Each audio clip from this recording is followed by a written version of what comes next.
Video last దాకా చూడండి. Surprise అండి. మేము తాటి పండ్లు తెచ్చినాం. వాటిని గేగులు ఎలా తయారు చేసుకోవాలో మీకు చూపెడతాం. ఇప్పుడు సంచిలో ముడి కట్టుకొని తెచ్చుకున్నాం. ఇవి తాటి పండ్లు. వీటిని మనం ముక్కలు ముక్కలు చేసుకొని పిక్కలు పాతి పెడితే గేగులు వస్తాయి. ఇలా పెట్టుకోవాలో వీడియోలో చూపిస్తా. ఇలా గడ్డపాలతోటి మనం మట్టి పొక్క తవ్వుకోవాలి. ఇలా పాలతోటి మట్టి తోడుకోవాలి. ఇగో తాటి పండ్లు తెచ్చినాం. వీటిని ఇప్పుకోవాలి. ఇలా ఒక్కొక్క దాంట్లో మూడు మూడు ఉంటాయి. ఇలా వాటిని విడిగా ఇప్పాలి.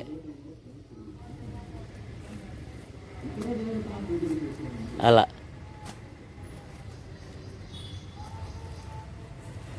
అలా ఇప్పుకుంటూ ముందుగానే పండ్లను విడిగా చేసుకోవాలి.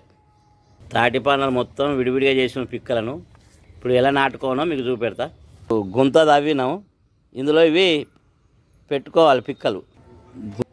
ఇలా మొత్తం లైన్ కొద్దీ పేర్చుకోవాలి. ఈ పిక్కలు మొత్తం లైన్ కొద్దీ పేర్చుకోవాలి. పేర్చుకున్న తర్వాత మళ్ళీ చూపిస్తా. పిక్కలు ఇలా పేర్చుకోవాలి. మొత్తం పిక్కలు పేర్చుకున్నాం. ఇప్పుడు దీనిపై మట్టి కప్పుకోవాలి. పిక్కలపై ఇలా మట్టి కప్పాలి మొత్తం ఇలా. ఇప్పుడు ఈ తాటి గేగులను పిక్కలను పాతినాం. కొన్ని రోజుల తర్వాత ఇవి మొలకెత్తి గేగులు వస్తాయి.